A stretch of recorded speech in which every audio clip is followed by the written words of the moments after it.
All right, guys, we're here with the We Make Supplements podcast this week. Today we have Sean Marszalek and myself. Sean, say hi. How's it going, Encore? It's going pretty good. Good. I got a little bit of a tan. Yeah, I know. Coming back from Easter weekend. I see that. I'm jealous. Well, we're not going to talk about my plans or my stories from what happened this weekend. I think it would make really good podcast. This is the wrong podcast. We're going to have to do a different one for that. But I did get a ton of messages on the We Make Supplements Instagram over the weekend. I guess everyone was just sitting at home messaging, checking in the DMs or whatever it was. I did create a new IGTV video, and I think that's what's driving all this new traffic. Oh, yeah? Yeah, it's tell cool. me about that. Well, if you check out the account, you'll see these IGTV videos that we're putting up now. Yep. And, I saw Gary Vee do this. So I was like, we should probably see if this works for us, right? So we took a static image, and we put that image as, like, the first couple seconds of the video. And then IGTV lets us put in, like, 2-minute videos right into the main feed and everything. So we're plugging those right into the We Make Supplements page. And it's working. Yeah? Yeah. Like, so tell me, like, when you say it's working, what are the metrics that you're using to say, hey, this is working, or we need to adjust something?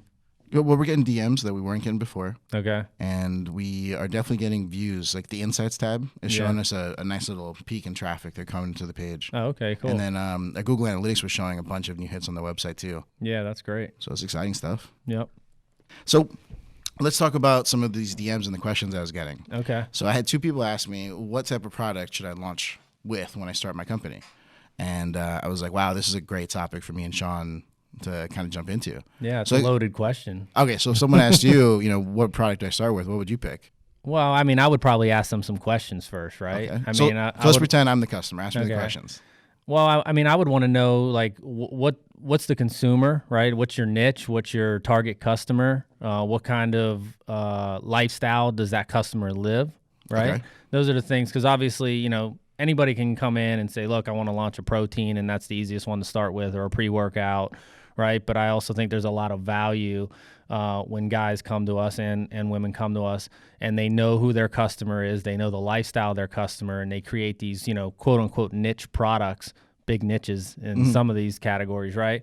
Whether it's, a nootropic, or whether it's some type of a botanical for sleep or energy, right? So I think the first thing that people need to do is know who their customer is and the lifestyle of that customer, and then I can very easily help guide them, or our formulators could help guide them into what types of products that they should start with, because again, if you're looking at a certain lifestyle, maybe a protein doesn't make sense to add first or even ever.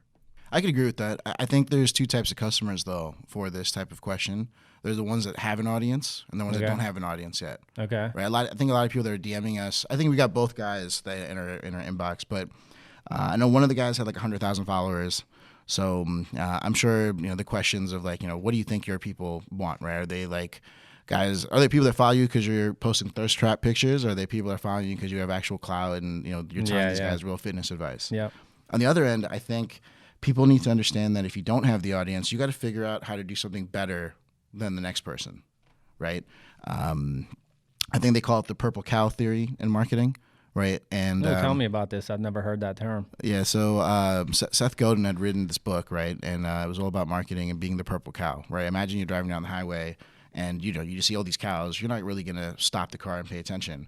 But if all of a sudden you were to see a purple cow, you would probably stop the car, take out your camera phone, call someone, like, you won't believe what the hell I'm looking at right now. Yeah, totally. And that's kind of the idea there. And you could either do that with packaging. You could do it with, really innovative formulas. Yeah. I mean, we saw Performix do this, in our industry pretty well, right? When they created those beadlets inside the capsules. Yeah. And their packaging was special. The price point was ridiculous, right? But it was all for a reason, and that's why they stood out with what they were doing. Yeah. So I totally agree. It's a good example. I think people just have to figure out what their edge is going to be, and if they have the audacity to actually try and go out there to market with it, see what happens. Yeah, I mean, I think, using Performix as an example, I think one of the things that people need to be aware of too, right? Because, we get a lot of people that, I know I get a lot of people that reach out to me and they have these, really cool ideas, right? But they don't really understand the minimum order quantity around some of those things, like whether it's, a unique packaging that maybe us as a manufacturer would need to order 60,000 of those bottles, or even sometimes, something so unique that, our suppliers might tell us, hey, this is, you need to order 200,000 of these bottles as an MOQ. And then also, like, I'm sure when Performix launched with the beadlets, like, right, and we can do 120,000 powdered capsules for someone as an MOQ here to get them started, right? But I doubt that those beadlets would have been ran at those minimum order quantities. So, Yeah, I right, think they it's like probably 10 million is what yeah. you have I to mean, it run? might. I think it was definitely over 1 million. I don't remember the number, but we've looked into it for certain customers over the years, and so understanding that and being able to like tell a customer, hey, this is a great idea, but really setting those expectations up front of like, you're going to have to figure out how to be the purple cow within your expectations of how much, initial inventory you want to carry. No, for sure. I think that also sparks another good question, right? If you really have an innovative solution or something really different, should you wait to go to market and go get funding? Or do you learn to crawl first in the industry and launch with a more basic version of what it is you're trying to do, get that audience, get some history, and then I mean, that's a great move on up? question, and I think it really comes down to how unique is it, right? I mean, if you've got something really special and it really is something that nobody has done before, I would probably, my opinion would be, get to market with that very quickly, but have the right funding to do it right. But if you're just kind of like, hey, it's kind of unique and it's a spin-off of something, my guess would be, my advice would be just get to market and crawl, walk, run with it. But again, yeah, if it's super unique and it's something that no one has seen before, and and you feel in your heart can make a big difference because you're bringing something so unique to the market, then I would do it right and take the risk. We're all entrepreneurs that are starting these companies, or we wouldn't be starting a company, right? So Yeah, for sure. it doesn't always work. It doesn't always work when you crawl, walk, run, right? And it Right. definitely doesn't always work when you swing for the fence right out of the gate. But I guess that's part of being an entrepreneur. So let's jump into another DM. I think after asking them the types of products, they were like, well, what else do we need to do to launch a company? Okay. I was like, oh boy, this is going to be a fun conversation because there's so many things that I didn't know when we started, the brands that I had. And I'm sure, 10 plus years ago when you started, there was all sorts of things that you learned as you went. Yeah. And I feel like some brands just need to understand that there's probably a couple of basic steps that you have to do. Let's look at the basics, right? Register an LLC, Yeah. create a bank account, have articles of formation, all the basic things that you're an accountant, your bank, someone will help you with that kind of stuff. You have to buy your domain, register your handles on social media, right? Yep. Now, quite often people will come up with the name of a company and then go to buy the domains, register handles on social, and they'll be like, all right, none of these are available. And then you have to pivot, you change your name or come up with some type of solution for what you're going to do. And with Shreds, right? We started with Beyond Genetic Supplements. That was the name of the company we started, right? But then Shreds took off, so we ended up renaming the company and switching everything over to that name. So, yeah, and for us, the company was called SDC Nutrition, which were just basically, Sean Devaney and a partner we had initially, Charles. But we were starting with a brand called About Time, and we wanted a different actual corporation name, so we had to form the corporation name and then come up with the brand name. And now SDC is obviously something that people know about from a manufacturing perspective. So good thing we had it in place. No, for sure. I think this goes back to that crawl, walk, run concept, right? Do you get business insurance on day one? Do you wait till you hit a certain sales number? Do you file for a trademark on day one? These are types of questions I think most brand owners don't understand when they're in those nascent stages. Yeah, and I think I don't think there's a right way to do it, right? I'm sure you could talk to a lot of entrepreneurs out there who started, didn't even do anything formal and just started getting a lot of sales and really ramping up revenue and started making money. And then someone came along and said, hey, you don't have this in place, or that in place. And so you get it in place, right? And then there's some people that, their philosophy is, hey, I'm not going to go to market till I have everything in place, and I don't want to take any of these chances. And I'm sure you can find a lot of examples of super successful people that have done it both ways. I remember this one brand that, we happen to have a little hand in now, right? It's called Recore. And I remember when I was first looking up their product labels, trying to get an understanding of how these labels are designed and how they work, I looked at the UPC codes, and I'm talking to the company that the previous owners and the people behind it, and they're like, yeah, we just made up the UPC numbers. These aren't really UPCs. I'm just like, what? Like, wait, I don't even understand that, because when we started Shreds, the first thing we did was we researched how UPC codes work and how to go buy one of those and get your GS1 certificate.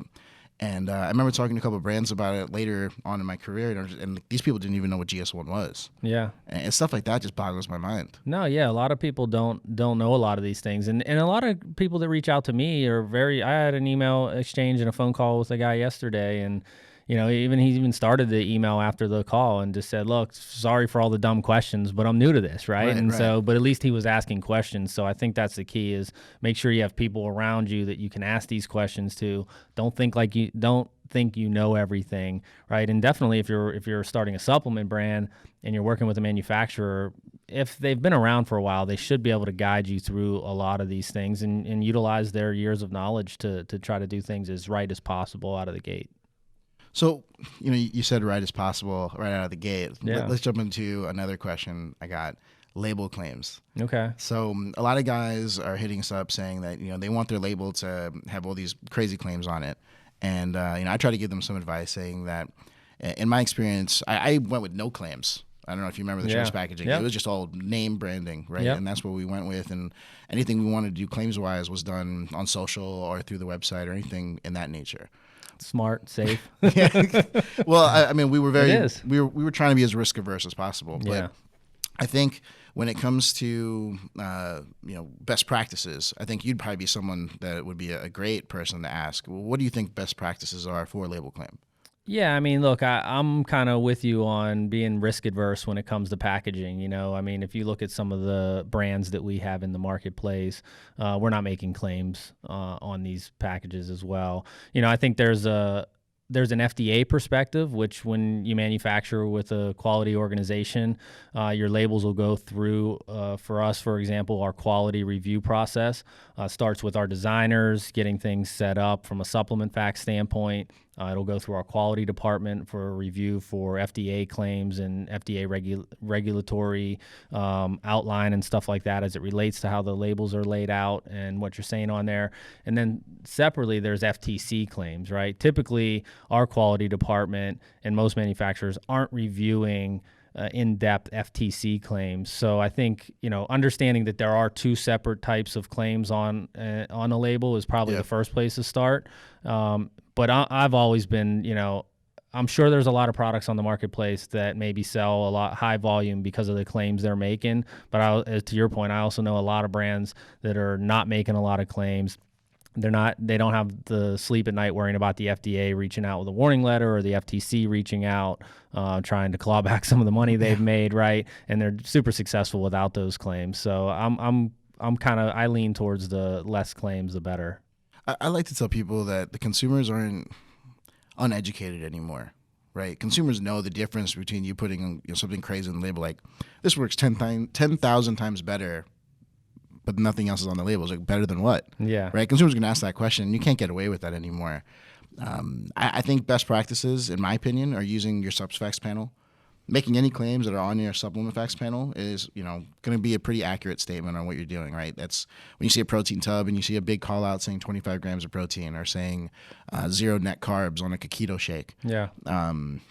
Those are the types of things I think people are looking for. Yeah, and right? I think as brands developed or products evolve, when you start looking at branded or patented or trademarked materials that actually have, studies behind them, those are nice call outs to have, and those are good claims to have. But you have the studies behind those patented materials and those branded materials. So I think sometimes those are something you want to look at. If you're somebody who's looking to start a brand and you're really big on claims, I would say, start looking at some of the patented materials out there that have research behind them. So then, when you're putting those claims on the label, you can back that up, right? And you don't have to lose sleep at night over it. So that's an interesting direction to go in. I remember when we first started, there were times where we would just Google stuff, right? And websites, not like WebMD, but other websites out there would make these claims and these articles. But I remember after meeting with our FTC firm, they told us this isn't how it works, right? You need documented things, and you got to create this binder was what they called it, right? With all your substantiation and everything that you're going to say about a product. And these need to be registered studies, and things like that. You can't just use some article that some Joe Schmo wrote on joesfitnessblog.com. Yeah, right? clinical trials, right. Yeah. And you could find this stuff pretty easily when you Google. different ingredients and things that you want to use, but you have to have all that like documented somewhere ready to go in case someone is going to ask you anything. Yeah, absolutely. And a lot of times if you work with a manufacturer and you're going to use specific materials that have these studies behind them, the raw material, either the patent owner or the trademark owner of those materials or the manufacturer of those materials, they're excited that you're using their raw material, right? So they're going to provide all that for you if they're a legitimate company with actual trademarks and patents and stuff like that. What are some good examples of like trademarked ingredients that people could be asking about? I mean, we see a lot on the mineral side, like Okay. so trademark minerals and stuff. Like Trax? Yeah, like Trax. Like Okay. yeah, there's a great company, Albion, that a lot of people ask specifically for their minerals. I'm not a scientist, so I don't want to kind of dive in and say like why those materials are better. I'm sure Dan, if you have Dan on, he could talk to you about those. These are the guys with like the creatine magna power. Correct. Right? Yeah, creatine magna Yeah, power. I remember I was on the phone with these guys for like an hour trying to understand why this version of the product is better than everything else. And they were explaining stuff to me like they attach a magnesium to like the chemical compound of different molecules. different molecules, Yeah, right? Outside And my pay grade. and like this makes the absorption better, and like this, that, and the other. And they had all these studies. It was like I want to say 20-page booklet of like just stuff I could use in marketing. I'm like, wow, this is great. Yeah. Now I remember there being a couple of patent ingredients that we couldn't get our hands on because I guess people just had it for their product. Yeah, that happens sometimes too. Is companies will come out with a patented material, and instead of licensing it out to everyone to use in the marketplace, one of the strategies you see sometimes is that company specifically only go into market with one brand, and that's their competitive edge, right? So they flood the market with that material and those studies and those claims, really build it around, and then eventually, once they kind of reach a certain point, they realize, okay, now it's time to let other brands use this too, and then that's kind of how they take their material to the next level. So you see it both ways. So you kind of have to lean on your manufacturer a lot, right? Get the question answered of what you don't know about the industry or about the business, and get an understanding of what types of marketing edge that we could give them. And I mean, you have to either know if you have an audience already, what kind of stuff are they going to buy, right? Yep. What are the claims that they actually care about? And if you don't have that audience yet, you kind of just got to figure out, do you have the ability to create a purple cow in the industry? And if you don't, maybe you should rethink what you're doing. Yeah, no, and it's the last few years have been really tough in the supplement industry. I mean, we haven't. I know there's things like trends coming out like keto and the whole hemp oil and a lot of people who call it CBD. Those are kind of a few new trends, and one of them is an ingredient.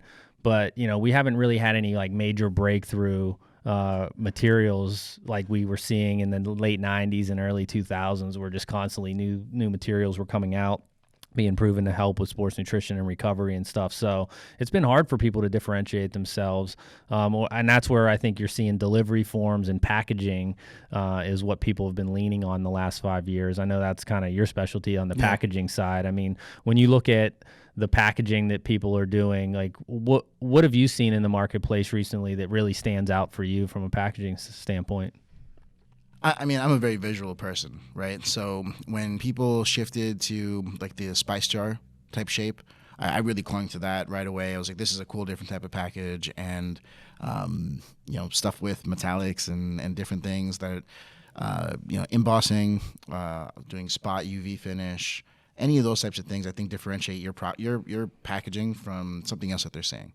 Now, if you're not even in a retail environment, I feel like it's just really important to have good graphics.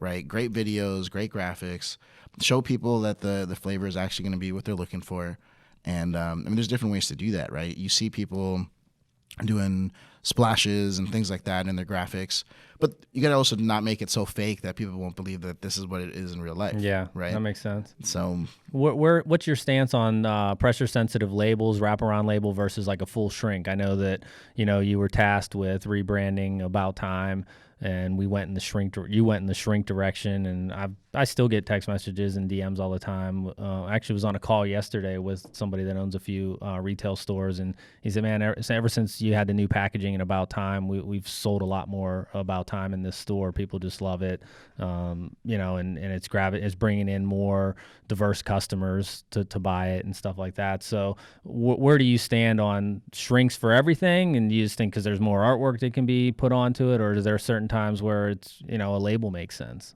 I think in a retail environment, full body shrinks is the only way to go right now. I mean, you have more marketing room, right? You have more canvas to kind of put information for the product. I think if you are strictly an online brand, I think just regular labels gives you a lot more flexibility. And that could be from just in time shipping with your manufacturer and not needing, to order 10,000 shrinks at a clip. That was going to be my next question. Right. So why don't you share a little bit? I know we had some challenges, right? Learning the shrinks and the order quantities to get the right price breaks and the sizes and stuff. Like, what would be your best advice if someone's calling you up or DMing you and saying, look, I definitely want to do a shrink. What kind of advice would you give them? You're recording this, so I know you're going to bring this up at our next label meeting. So shrinks are a very special material, right? And you're going to have to run them in a bulk quantity. And some printers will say, okay, you need to order 20,000 shrinks for this to be comparable to a label price. But you're going to have to get a custom die cut for your specific bottle size. And then you're going to need to try and figure out how to split all your different SKUs into that one bottle size. I think we were really successful because we changed all the bottle sizing to make sense. Right, we had products in different sizes that wouldn't necessarily fit where they wanted to be, and I think when we did a quick study with the consumer base, we realized like some of our products we were putting in two pound jars, and we need to switch it to a 1 pound jar for it to make more sense, right? And by doing so, I think we were able to get down to 4 different bottle sizes. Yeah. So we had 4 different die cuts, and then within those die cuts, we had anywhere from 2 to 4 different variations, meaning like flavors or product types, or all the way up to, I think, 16 different variations for one specific size. So, I mean, if you're actually ordering like 100,000 shrinks, you're probably saving a lot of money going the shrink route because you're able to get that larger canvas space, and because you're getting such a large volume, most printers they really hook up the pricing. Yeah, and you can also get some savings on the bottle too, right? Because you don't have to. Yeah, it doesn't matter what's under it. Yeah, it doesn't matter what's under the shrink, so you can save a little money on that. So obviously, hearing you there, if someone's DMing you and saying, "I want to start a brand," and you're sitting there telling them, hey, shrinks might not be the way to go. I think the advantage we had with About Time specifically was it was already in the marketplace. It had been in the marketplace. We had multiple SKUs, certain amount of revenue and volume going out the door. So it made a lot of sense. But someone starting brand new, coming in with shrinks, I mean, it seems like it's not economical for them to do that. Or are there certain instances where it is? I tell every single person that's starting out, fresh out the gate to go with labels. Yeah. I mean, you're going to change your label, right? As soon as you start, there's going to be a label claim change. There's going to be a formulation change. Something's going to happen in your first year of business. Typos. We had some funny typos back in my day with like random stuff. I remember our warning statement once was like, warning, do not take if you're pregnant. But then like the next sentence was, warning, do not take if you are pregnant. Or if you're not pregnant. It had both of them. Like, and just like, who read this before this went to print? Probably 15 people. Because Right? isn't it crazy how like every time we launch something new, a new product or switch a label or formula, it's not on every SKU, but you always find that typo or something that's wrong, and you're like, who all reviewed this? And you see like 8 signatures, and it's just, that's just the way it is. There's so many moving pieces on a label, and so many things that are hidden, and so many when you're looking at it for so long and trying to find things that are wrong. It's amazing how like 1 or 2 things that everybody misses. It's common. I mean, manufacturing for as many companies as we do, we see it all the time. So yeah, I definitely agree with you. Starting out with the label makes absolutely. a lot of sense. And then there's going to be things like Prop 65, which you're going to have to decide whether you're going to have a separate label for California or whether you're going to have, it on just every label across the board. Yeah. We had different labels, one for California, one for the rest of the country, one for Canada, one for Europe. So let me ask you about that. I mean, we had dealt with some of those issues in the past, and now I believe we put the warning on just all of our branded products, just to make sure there's no problems, no issues. A couple questions. One, how with Amazon and direct-to-consumer shipping, if you're shipping directly from your warehouse, obviously you can put a sticker on something that you're shipping to California, but you see a lot of people now selling on Amazon. So is there any way on Amazon where they'll separate and add a sticker for you if they're shipping a product into California, or is it just safer to have it that warning on all your products? Because there's no way for Amazon to differentiate where that product's going. So Amazon's a great example of a place where you have no control, right? What goes into the warehouse can't be differentiated by state. So unfortunately, you have to put on everything that goes to Amazon. Otherwise, you're putting yourself at risk, especially if you have botanicals or organic ingredients, things that are going to test positive no matter what you do. Yeah. Right. Explain that to people, because I don't think a lot of people, everyone that's in the industry has heard of Prop 65. Not everyone. Well, yeah, maybe you're right. Yeah. That's a broad statement. You don't really hear about it till you get that letter from some scumbag in California that's like, we tested your product and you tested over, so now give us $100,000 or else. Like, just straight extortion. Like it doesn't make any sense. It totally is. Yeah, and you wonder how they get away with it. Yeah. So here at About Time, right, we put it on every single product, period, because we're using natural flavor systems from the chocolate to the vanilla. Cocoa, it's impossible to avoid it. And so explain that. So when something like cocoa, which is kind of growing and coming out of the ground, right, the soils have certain amounts of, whether it's lead or mercury or different things that are in every soil everywhere. So whether it's carrots that are growing or spinach or cocoa that's going into a supplement, you're going to have traces of these things. And so Prop 65 specifically says if your product tests over these limits that we've set up here in California, then we're able to, take action against you and your company because your products have over this amount of limit of a specific material in them. But I think what people don't realize is those limits are so small, right, that it's impossible with some materials.